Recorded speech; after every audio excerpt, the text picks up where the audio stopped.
সুপ্রিয় দর্শক ও শিক্ষার্থীবৃন্দ, সঙ্গীত গুরুকুল বাঁশি শিক্ষার কার্যক্রমে আপনাদেরকে স্বাগতম। আমি মুস্তাকিম আবির। আজকে আমরা আলোচনা করব কিভাবে বাঁশি ধরতে হয় এবং কিভাবে বাঁশিতে সা বাজাতে হয়। আপনারা যদি আমাদের এর আগের এপিসোড দেখে না থাকেন, তাহলে আমি বলবো আপনারা আগের এপিসোডটি দেখে তারপর এই এপিসোডটি দেখা শুরু করুন এখান থেকে। আমি কিভাবে আমার বাঁশি ধরি কিংবা কিভাবে বাঁশি ধরা উচিত।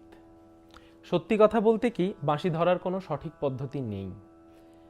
আছে, কিন্তু তা নির্ভর করে আপনার শরীরের, আপনার দেহের সাইজের উপরে, আপনার বাঁশির সাইজের উপরে, এমনকি আপনি কি বাজাচ্ছেন তার উপরেও অনেক সময় নির্ভর করে আপনি কিভাবে বাঁশি ধরবেন।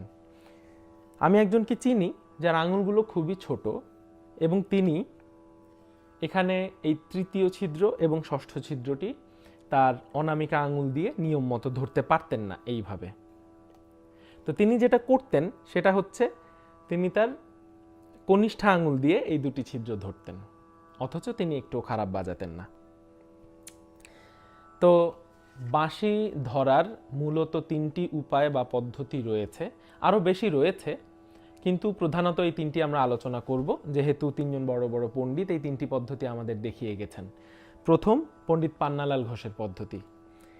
তিনি প্রথম বাঁশিকে ক্লাসিক্যাল মিউজিকের একটা প্রধান বাদ্যযন্ত্র হিসেবে বাজান এবং বড় বড় বাঁশি উনি কনসার্টগুলোতে বাজাতেন, যার কারণে তিনি কিভাবে বড় বাঁশিকে সুন্দর করে ধরা যায় এবং খুব সুন্দরভাবে বাজনা উপস্থাপন করা যায় সেই বিষয়টি নিয়ে ভাবতেন। তো তিনি ভেবে আবিষ্কার করলেন যে বাঁশিকে যদি এইভাবে তিনটি আঙুলের ডগা দিয়ে ধরা যায় তাহলে আমাদের কনিষ্ঠ আঙুলগুলো ফ্রি হয়ে যায় এবং এদের রিচ বেড়ে যায়। তো এইভাবে উনি তার নিচের হাত দিয়ে লোয়ার অক্টেভ বা মন্দ্র সপ্তকের মধ্যম, তীব্র মধ্যম এবং শুদ্ধ মধ্যম বাজাতে পারতেন, যেটা আমাদের বাঁশিতে বা আমার বাঁশিতে এইটা আমার বাঁশির ঠিক নিচে অবস্থিত এবং এই হোলটাকে, এই ছিদ্রটাকে আমি আমার হাঁটু দিয়ে বাজানোর চেষ্টা করি। পরবর্তী, পণ্ডিত হরিপ্রসাদ চৌরাশিয়ার ধরার কৌশল। পৃথিবীর অধিকাংশ বাঁশিবাদক যারা ইন্ডিয়ান ক্লাসিক্যাল বাঁশি বাজায় তাদের অধিকাংশই পণ্ডিত হরিপ্রসাদ চৌরাশিয়ার মতো বাঁশি ধরেন, যেহেতু তিনি আমাদের কাছে অত্যন্ত পূজনীয় একজন ব্যক্তি। তার ধরার পদ্ধতিটি আমার কাছে খুবই সহজ মনে হয় এবং এতে বাঁশির নোট, বাঁশির ধরার, বাঁশির ব্যালেন্সিংটা বেশ ভালো এবং সহজ মনে হয়। এবং এই পদ্ধতিতে বাঁশি ধরার কারণে আমার উপরের হাতের যেই থাম্ব হোল আছে, অর্থাৎ পঞ্চম যেই ছিদ্রটি আছে, সেইটা ধরতে বেশ সুবিধে পাওয়া যায়।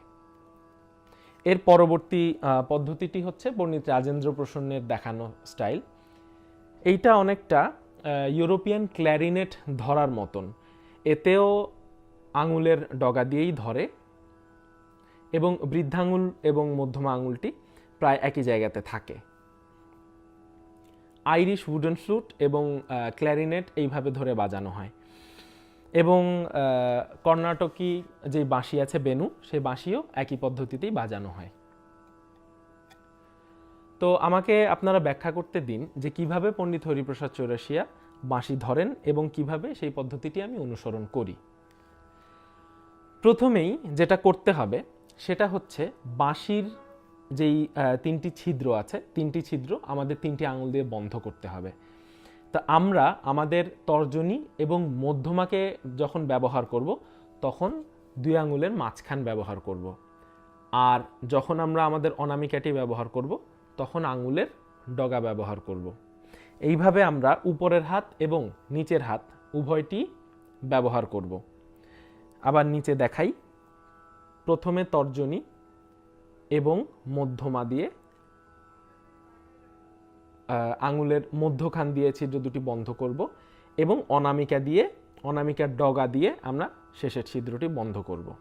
এইভাবে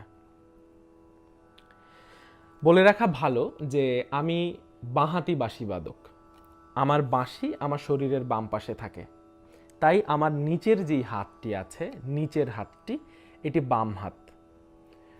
যারা ডান হাতে বাঁশি বাজান তাদের ডান পাশে, শরীরের ডান পাশে বাঁশি থাকে এবং তাদের নিচের হাতটি ডান হাত হয়ে থাকে। তাহলে আমরা জানলাম কিভাবে বাঁশি ধরে, 3টি পদ্ধতি জানলাম এবং এই 3টি পদ্ধতির যে কোনোটি আপনি অনুসরণ করতে পারেন। তো আমরা বাঁশি ধরার পদ্ধতি শিখলাম, এখন শিখব কিভাবে বাঁশিতে সা বাজাতে হয়। সা হচ্ছে আমাদের মিউজিকে প্রথম নোট বা প্রথম স্বর, প্রথম বর্ণ হচ্ছে সা, কিংবা সাকে আমরা স্বরজ বলে থাকি। ওয়েস্টার্ন ক্লাসিক্যাল মিউজিকে একে ইউনিসন বলে। আমার বাঁশির ক্ষেত্রে আমার বাঁশির স্কেলের সাটি ই স্কেলে বাঁধা আছে, ন্যাচারাল ই স্কেল বা ন্যাচারাল ই কিতে, চাবিতে বাঁধা আছে। যদি আপনার বাঁশিটি ন্যাচারাল ই এর চাবিতে বাঁধা থাকে তাহলে তো খুবই ভালো, যদি সেটা নাও হয় কোনো সমস্যা নেই, আপনি আমাকে অনুসরণ করতে থাকুন।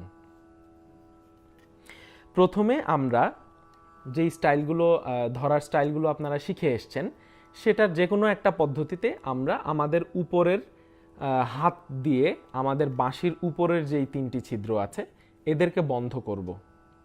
এটা হতে পারে আপনার বাম হাত, হতে পারে আপনার ডান হাত, কোনো সমস্যা নেই। একে আমরা মুখের কাছে নিয়ে, যেভাবে আমরা এর পূর্ববর্তী এপিসোডে দেখেছিলাম সেইভাবে ফুঁ দিব।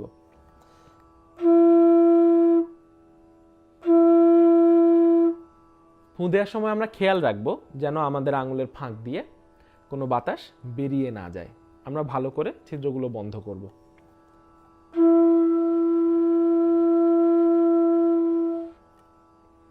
খুব সহজ, তাই না? যদি আপনার বাঁশি আপনার সাথে কথা বলতে না চায় তাহলে আপনি তার সাথে পরিচিত হন, তার সাথে বন্ধুত্ব করুন এবং আমাকে অনুসরণ করুন। আরও সহজেই সা বাজানো যায় বাঁশিতে। তার জন্য কি করতে হবে? পূর্ববর্তী এপিসোড অনুযায়ী আমাদের বাঁশিকে আমাদের ঠোঁটের কাছে ধরে এইভাবে ফুঁ দিতে হবে।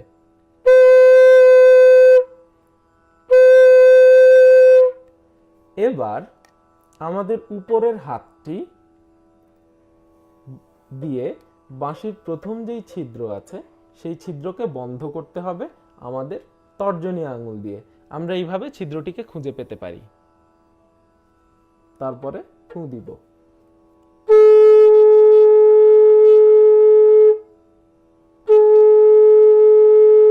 আমি আবারও দেখাচ্ছি।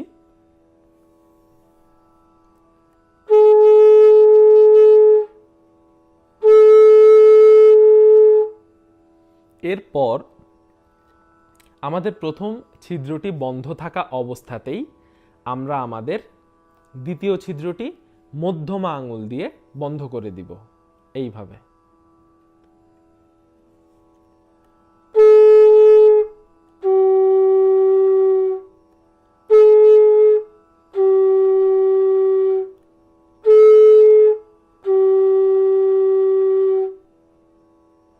আমরা সায়ের খুব কাছাকাছি চলে এসেছি। আমরা পরবর্তী চেষ্টাতেই সা বাজাতে পারবো আশা করছি। তাহলে এর পরবর্তীতে আমরা আমাদের অনামিকা আঙুল দিয়ে বাঁশির তৃতীয় যেই ছিদ্র আছে একে বন্ধ করে দিব। তারপরে ফুঁ দিব।